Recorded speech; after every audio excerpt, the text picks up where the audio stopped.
Homemaking Through the Decades, Audiobook Edition, the 1900s, when the home was the whole world. Historical Insights. There are no photographs of the woman I keep thinking about. She lived sometime around 1903 in a farmhouse that no longer stands, and she woke up every morning before the sun did.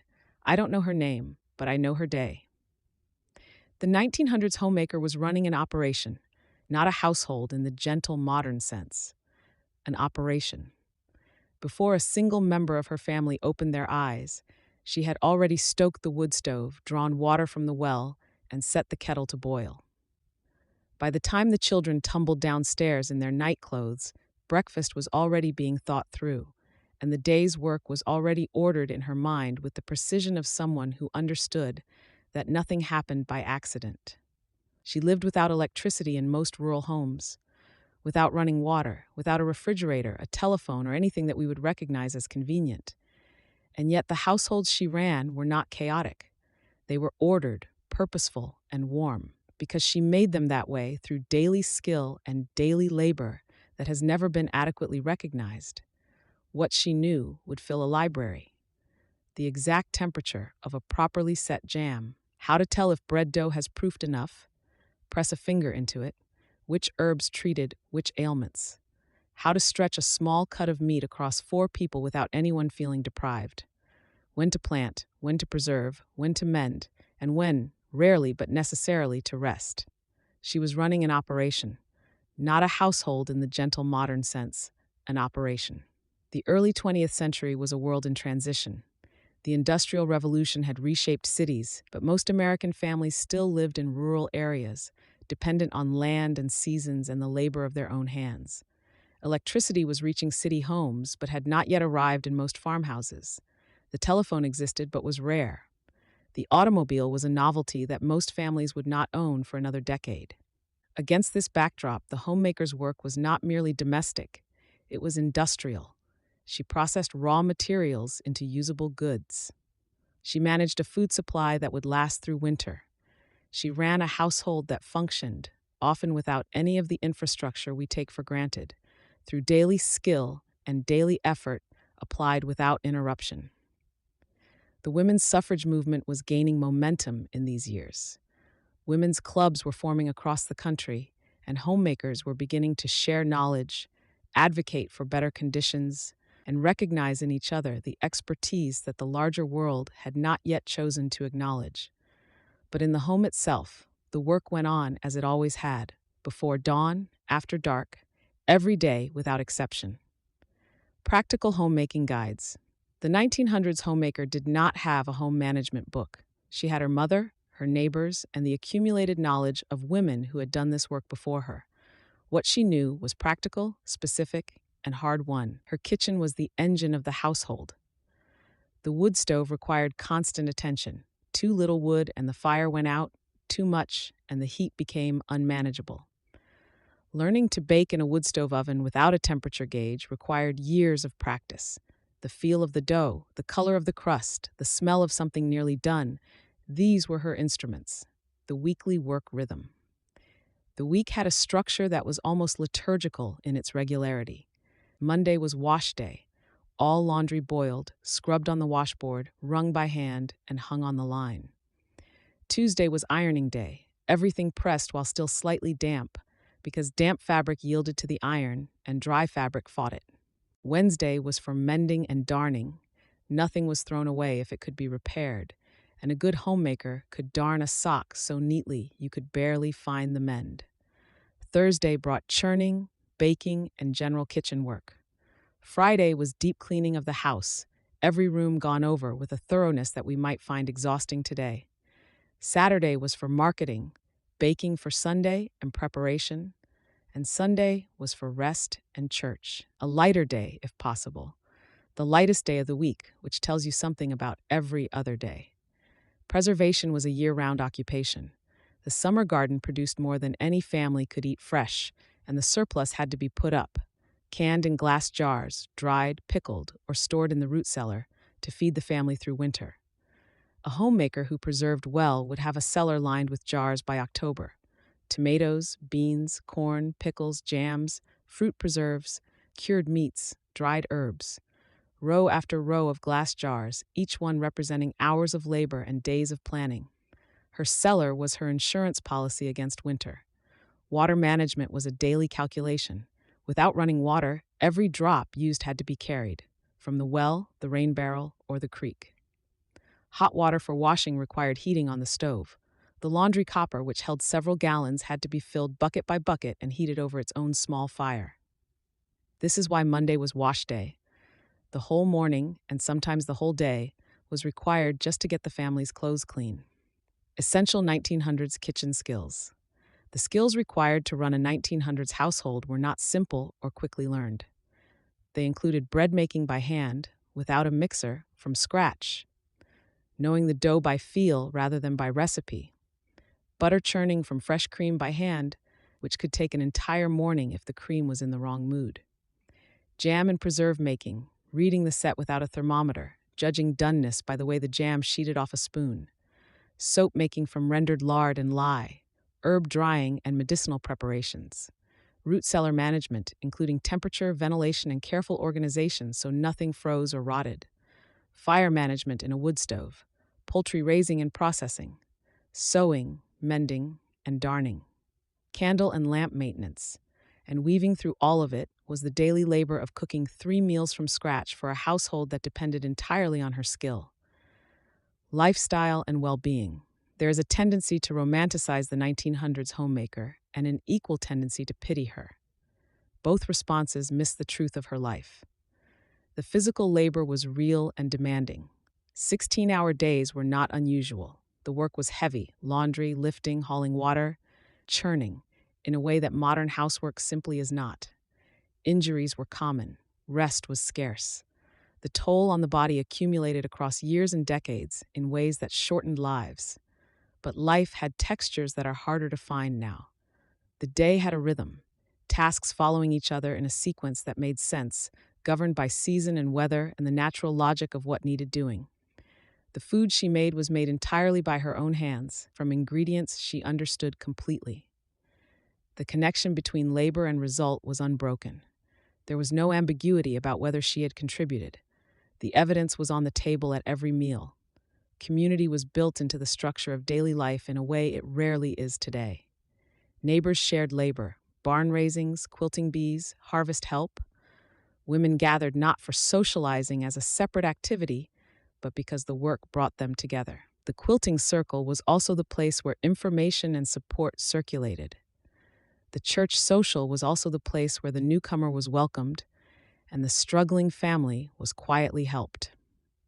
Her well-being was not something she thought about in the modern sense. There was no language for self-care, no concept of work-life balance. But she understood practically that a woman who did not rest eventually could not work. She understood that beauty in the home mattered. A vase of wildflowers, a curtain made from a pretty fabric, the arrangement of the preserving jars on the cellar shelf, not as luxury, but as something essential to the spirit. Skills development. The 1900s homemaker was, by any measure, a skilled tradesperson. The skills she possessed were not simple or easily learned. They required years of practice, accumulated observation, and the patient correction of error. Skills were transmitted directly, person to person, mother to daughter, neighbor to neighbor. A girl learned to bake bread by standing beside her mother and watching and doing, not from a recipe, but from embodied instruction that included the smell of ready dough, the sound of a properly heated oven, the resistance that meant the crust was right. This kind of knowledge is harder to write down than to demonstrate, which is partly why so little of it was written down. Among the skills passed this way: bread making, knowing dough by feel and not by recipe; canning and preservation, reading the set of jam without a thermometer; medicinal herb knowledge, lavender for sleep, chamomile for digestion, elderberry for colds; fabric work of every kind, cutting, sewing, mending, darning, hooking rugs; kitchen garden management, including companion planting and succession planting; animal husbandry basics, chickens, a cow, sometimes pigs; soap making from rendered fat and lye; candle making from tallow or beeswax; and always, always the management of fire. Herbal knowledge was among the most important and least documented of these skills. Many homemakers maintained kitchen gardens that doubled as medicine cabinets: lavender for sleep and headaches, chamomile for stomach troubles and to calm fussy children, elderberry for colds and strengthening immunity, comfrey for wounds. This knowledge, passed directly from woman to woman, was the family's primary medical resource. The doctor, where one existed, was an expensive last resort. The skills of the 1900s homemaker represent a deep competence that is worth acknowledging even when we have no intention of returning to it. She was not unsophisticated. She was expert in a domain that required knowledge, judgment, and physical mastery in equal measure. Fun and creativity. Life in the early 1900s was not without its pleasures, and the homemaker was often at the center of them. The home was the primary social venue. Entertaining happened at home, celebrations happened at home, the gathering of neighbors happened in the home. The quilting bee was both a practical necessity. Quilts were essential bedding, made from fabric scraps that were themselves too valuable to waste, and a genuine social pleasure. Women gathered at each other's houses, spread the quilt frame across the largest room, and worked together for a day while talking freely. The patterns they created, passed from quilter to quilter, were a form of folk art of real beauty and ingenuity. A quilt was never just a quilt. It was a conversation, a record, a gift. The creative pleasures of the 1900s home ran wide. Quilting bees, both practical and deeply social. Preserving competitions at the county fair where the homemaker entered her best jams and pickles with the same serious intent that a craftsman enters a professional competition. Decorative needlework, embroidery, tatting, crocheted lace. Flower gardens tended purely for beauty alongside the kitchen garden. Recipe exchange among neighbors, oral tradition rarely written down. Music in the parlor, piano, singing, family evenings around the instrument. Seasonal decorating with harvest displays, holiday greens and spring flowers. And letter writing. Elevated to a literary art form by women whose education may have been limited, but whose command of language and narrative was formidable. The county fair was an annual event of genuine importance. It was the place where the homemaker's skills were formally judged and celebrated. Best preserves, best pie, best needlework, best quilts. These were competitions she entered with the same serious intent that a craftsman enters a professional competition, because they represented the excellence she had worked all year to achieve. There was humor in the 1900s kitchen, too, of the rueful, practical kind. The bread that didn't rise, the jam that wouldn't set, the churn that broke on butter day. These mishaps were sources of story and laughter shared among women who understood exactly what had gone wrong and why, because they had all been there. Modern trends and innovations. The early 1900s were a decade of remarkable technological change, and the homemaker was watching it arrive, sometimes welcoming it, sometimes waiting to see if it would hold. Electricity was beginning to reach urban homes, and with it came the first electric appliances: the electric iron, the electric fan, and eventually the electric washing machine. For homemakers who could access them, these were transformative. The iron alone, which no longer had to be heated on the stove and reheated every few minutes, changed ironing day significantly. The technologies arriving in the 1900s home were remarkable in their range. Electric lighting transformed the workable evening hours. Suddenly, work could continue after dark without the strain of lamplight. The electric iron ended the repeated trips back to the stove. Early gas ranges in city homes offered consistent, controllable heat that the wood stove had never provided.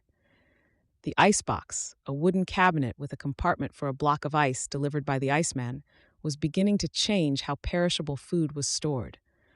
A family with an icebox could keep milk, butter, and leftovers for days rather than hours. Running water was reaching urban homes, changing everything about washing. The telephone, still rare, was beginning to connect households.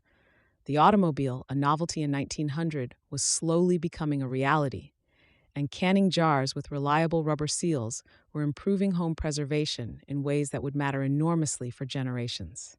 Women's magazines were becoming more widely read and were beginning to function as a network for sharing domestic knowledge across the country. Ladies' Home Journal and Good Housekeeping brought recipes, home management advice, and the beginnings of what would become the modern notion of the well-managed household to homemakers who might never have had access to a domestic science school. The domestic science movement, what we would now call home economics, was formalizing the knowledge of homemaking into a teachable discipline. This was, in one sense, an acknowledgement of the importance and complexity of the work. It was also the beginning of the long process of professionalizing homemaking, which would reshape how it was understood and practiced throughout the century. Cost of living. To understand the 1900s homemaker, it helps to understand what things cost and what the household budget looked like. Most rural families operated on very little cash. A large portion of their food was grown, preserved, or traded rather than purchased. But purchased goods had their own prices, and those prices tell a story. In 1905, a loaf of bread cost 5 cents. A pound of butter was 25 cents. A dozen eggs cost 14 cents. A quart of milk was 6 cents. A whole chicken could be had for 35 cents. A pound of beef was 12 cents. A 50-pound sack of flour cost $1.25. Sugar was 6 cents a pound. Kerosene for the lamps ran 12 cents a gallon. A yard of calico fabric was 7 cents, and a ready-made dress could be had for $1.50. The average laborer earned $1.50 a day. A domestic servant earned $3 to $5 a week. What did $1 buy in 1905? 20 loaves of bread, or 4 pounds of butter, or 7 dozen eggs, or a week's worth of milk for a small family, or a yard of good wool fabric, or 2 days of a laborer's wages. A farm family's cash expenditures were carefully managed.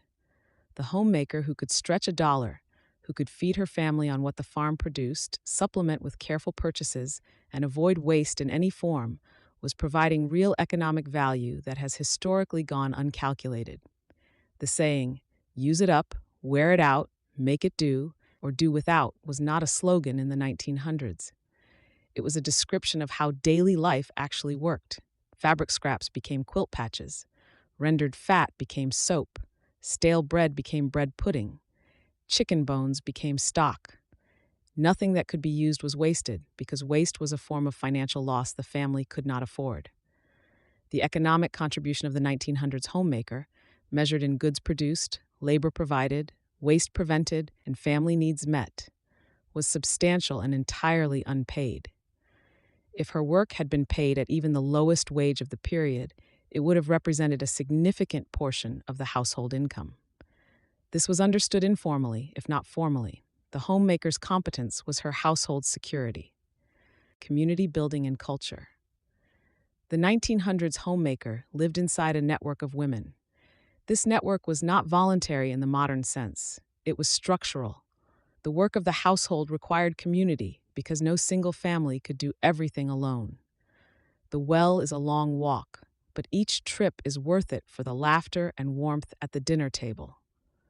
A homemaker on daily chores. 1908 harvest time brought neighbors together because the harvest had to happen in a narrow window and more hands worked faster. A woman whose husband was ill or injured could expect her neighbors to help without being asked.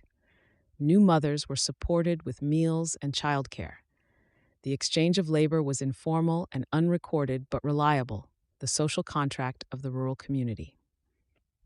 The community practices of the 1900s formed a web of mutual support. Quilting bees produced shared goods through shared labor. Barn raisings brought entire communities together to build what no single family could build alone. Church suppers provided regular gathering and quiet mutual support. Informal food sharing moved surplus from one household to another without ceremony. Shared labor at harvest, at canning season, and at hog killing time knitted neighbors into something stronger than mere proximity. Women's clubs provided information exchange and civic participation. Mutual aid in illness, childbirth, and grief was simply understood as what neighbors did. And recipe and seed exchange preserved both knowledge and variety across the community. The church was a central organizing institution. It was where the community gathered regularly, where important events were marked, where the poor were identified and helped through the quiet work of church women's circles. The homemaker who organized the church social or led the missionary circle was practicing a form of community management that required all the skills of her domestic work applied on a larger scale. Women's clubs, which had begun in the 1880s, were becoming more organized and purposeful in the early 1900s. The General Federation of Women's Clubs brought together tens of thousands of women who were interested not just in domestic topics, but in civic improvement, public libraries, education reform, and eventually suffrage. The homemaker who attended her local women's club was participating in something that extended well beyond her household. Family and relationships. The 1900s home was a family enterprise in a way that has no modern equivalent. Children worked. The household needed their labor, and they provided it from an early age. Gathering eggs, churning butter, carrying water, minding younger siblings, helping with the harvest. The contribution of children was real and practical, not symbolic. Children began contributing household labor by age 5 or 6. Daughters learned to cook, sew, preserve, and manage a household alongside their mothers.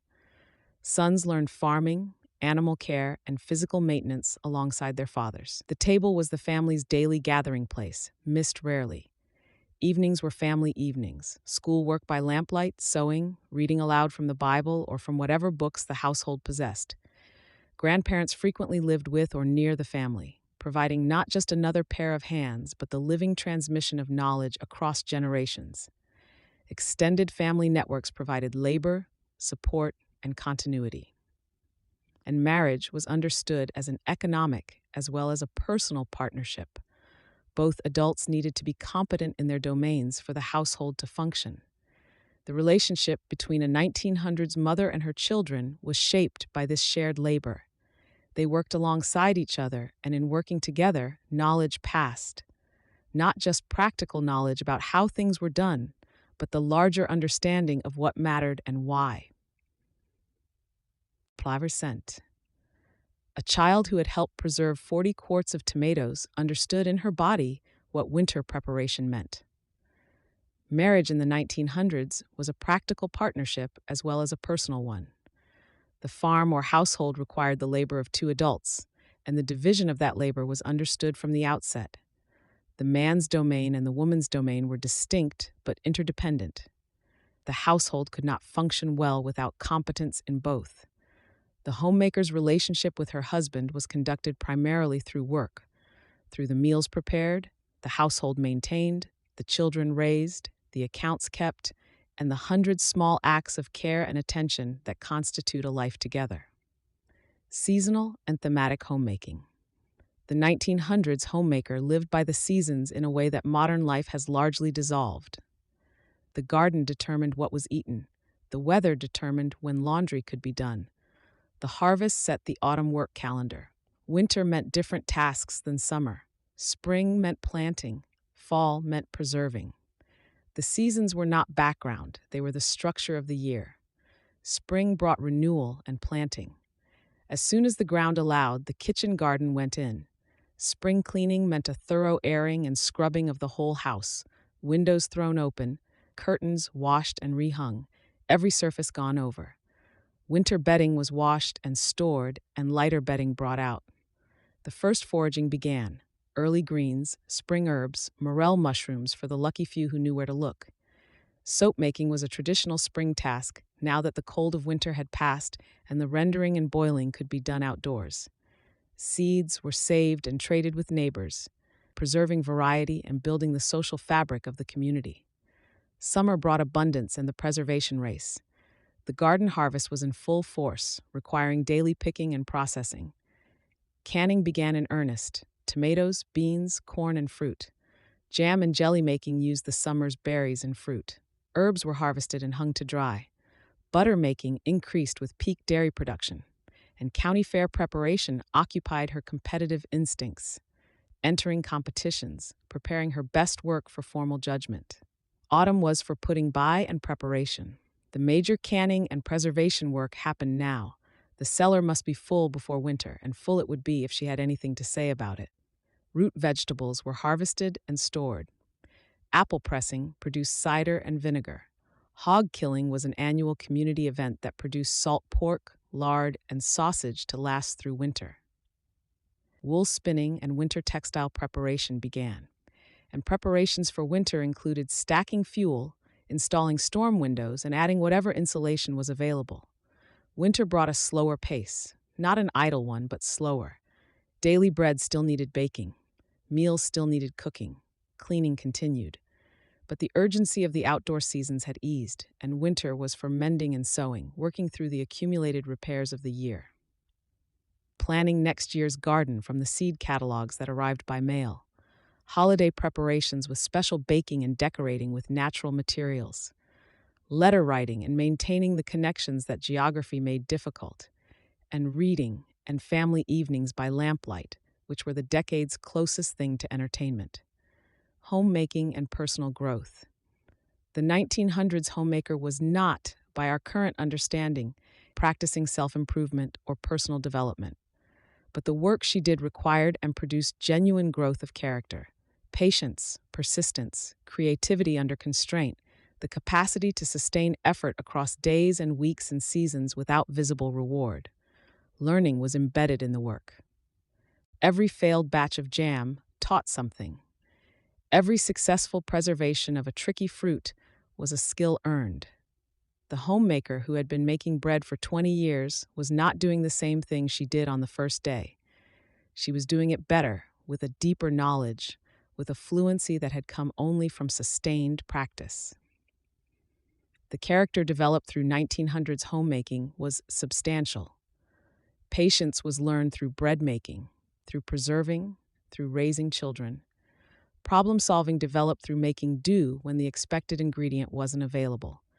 Resourcefulness grew from finding multiple uses for every material, every scrap, every remnant. Physical endurance was built through years of demanding daily labor. Knowledge and skill accumulated through practice, not instruction. Resilience, the capacity to absorb setback and continue, was tested and strengthened every time something went wrong and still had to be made right.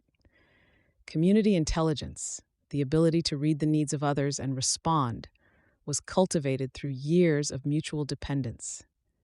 And quiet pride in craft, the deep satisfaction of work done with excellence, was its own reward.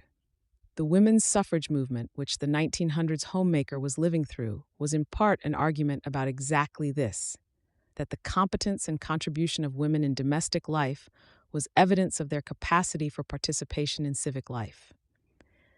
The skills of the homemaker, organization, management, sustained effort, care for the community, were not lesser skills than those practiced in the public sphere. They were the same skills applied to a different domain. The 1900s homemaker who learned to manage her household well was developing herself in ways that had real value beyond the kitchen. She was becoming competent, capable, and expert in something genuinely difficult. That this expertise was not acknowledged by the larger world did not make it less real. It happens. The kitchen has always been a place where the best laid plans meet reality head-on. The 1900s homemaker, for all her skill and experience, was not immune to the delightful disasters that have accompanied home cooking since the first fire was lit. The bread that went too far. In the spring of 1902, a homemaker set her bread dough to rise near the kitchen stove before church on Sunday morning, calculating she'd be back in time to bake it. The service ran long. The visiting preacher was thorough. And she returned home to find the dough had risen so magnificently it had engulfed the mixing bowl, spread across the table, and was beginning to make its way toward the edge. Her husband surveyed the scene and remarked that at least one thing in the household was productive on a Sunday. He slept on the porch that night. The Great Pickle Explosion of 1908. Canning was an exact science, and one homemaker learned this the hard way when she slightly over-tightened her pickle jars before processing. 3 days after they were sealed into the cellar, the family was awakened at 2 a.m. by what sounded like a small cannon. One by one, 5 jars of dill pickles had released their lids with spectacular force. The cellar ceiling dripped brine for a week. The dog refused to go downstairs for a month. The pickles that survived, she noted, were excellent. The soap that got away. Making soap from rendered lard and lye was a necessary skill, but lye was unforgiving. One industrious homemaker in 1904 miscalculated the proportions slightly, not dangerously, but enough, and ended up with a batch of soap that never fully hardened. It remained eternally soft and slightly sticky, and when she used it to wash the curtains adhered gently to the clothesline and had to be coaxed off one at a time. She used the remaining soap for laundry, where its consistency, she reported, was actually better than usual. The churning that wouldn't. Every homemaker knew that butter could be temperamental. Cream that was too warm, too cold, or simply in a mood would resist churning indefinitely. One woman spent an entire morning in 1907 working the churn handle with increasing determination, pausing only to tell the cream, in specific terms, exactly what she thought of it. Her youngest daughter, who had been listening from the doorway, repeated several of the more expressive phrases at Sunday dinner. The butter came in eventually. The words could not be recalled. The jelly that set too well. In pursuit of a firm set, a homemaker in 1906 added extra pectin to her blackberry jelly. The set was, by any measure, successful. It was perhaps too successful. The jelly, when unmolded, held its shape with the determination of masonry. Her husband, attempting to spread some on bread, remarked that he had always admired her craftsmanship, but had not expected it to extend to furniture. The jelly was eventually served by the slice. It was delicious. The kitchen visitor. A woman keeping her first kitchen garden in 1903 was perplexed to find her tomatoes disappearing just before they ripened. She could not identify the culprit until she happened to glance out the kitchen window one morning to find an extremely self-satisfied groundhog helping himself to her best brandy wines with the unhurried confidence of a paying customer. She reported later that the look he gave her when she opened the window suggested he considered their arrangement quite satisfactory. She did not share this view. Step into their shoes. Close your eyes for a moment and imagine yourself in her world.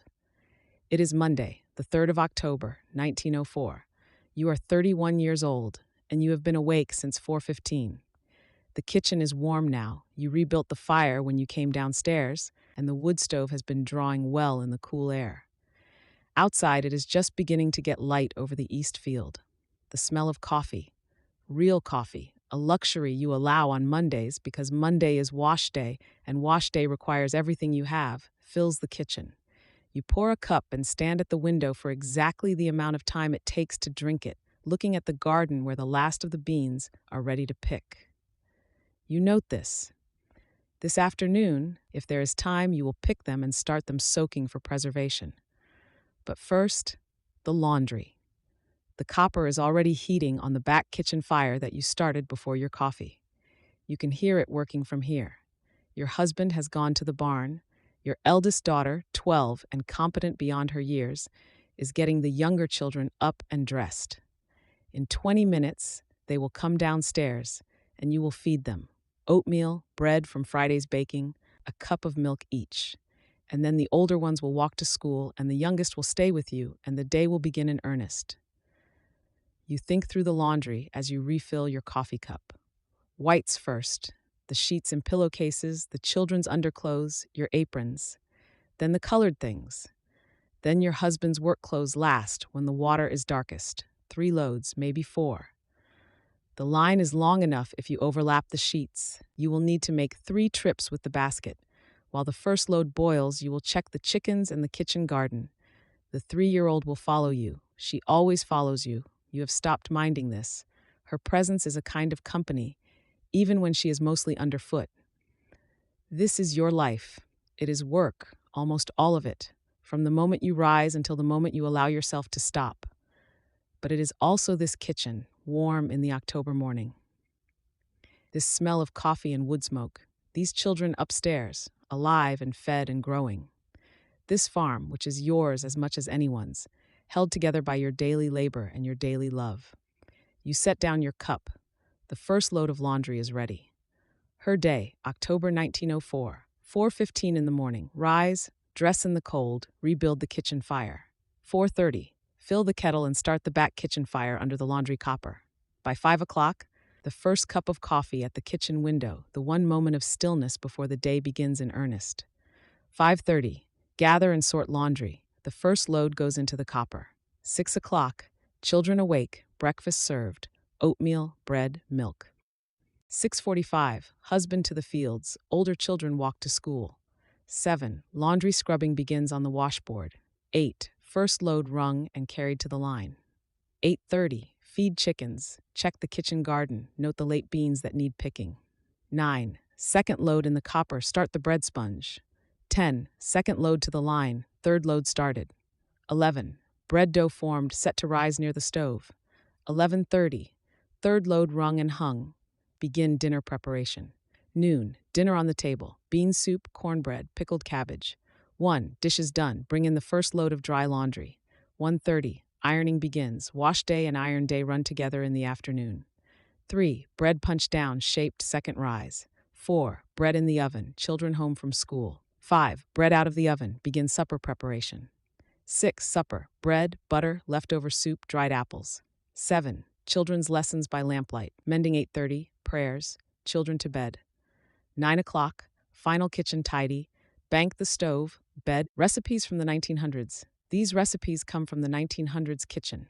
Simple, nourishing, made from what the farm and pantry provided. Each one has a story, because in the 1900s, every recipe did. Monday bean soup. Bean soup was Monday's dinner, not by accident, but by design. The beans were set to soak Sunday night after church, and by Monday noon, when the laundry copper was still hot and the woman's arms were tired, the soup was ready. It was warm and filling and required almost no active attention, which was the whole point. Ingredients: 2 cups of dried navy or Great Northern beans soaked overnight, 1 ham bone or salt pork about half a pound, 1 onion quartered, 2 celery stalks, 2 bay leaves, salt and black pepper to taste, about 8 cups of water. Directions: drain the soaked beans and place them in a large pot with the ham bone, onion, celery, and bay leaves. Cover with fresh water about 8 cups and bring to a boil.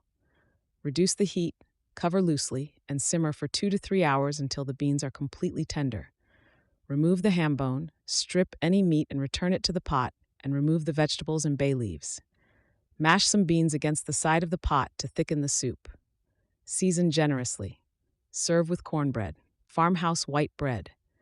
This is the bread she made 3 times a week, the bread the children smelled from the schoolyard and walked faster toward. She made it by feel. The dough is ready when it springs back slowly under a pressed finger, smooth and a little tacky but not sticky. No thermometer, no timer, just hands and knowledge. Ingredients: 1 packet, 2 1/4 teaspoons of active dry yeast, 2 cups of warm water, 1 teaspoon of sugar, 1 teaspoon of salt, 5 to 6 cups of all-purpose flour, 2 tablespoons of lard or softened butter. Directions: dissolve the yeast and sugar in warm water and let sit for 10 minutes until foamy. Add salt and lard and stir to combine. Add flour 1 cup at a time, mixing until a shaggy dough forms. Knead on a floured board for 10 minutes until smooth and elastic. Place in a greased bowl, cover with a damp cloth, and rise until doubled, about 1 hour. Punch down, divide in 2, shape into loaves, and place in greased bread pans. Rise again for 45 minutes. Preheat the oven to 375 degrees. Bake 35 to 40 minutes until deep golden brown and hollow sounding when tapped on the bottom. Cool on a rack for at least 20 minutes before cutting. Bread pudding from stale bread. Nothing was wasted in the 1900s kitchen. Bread that had gone dry and hard was not discarded.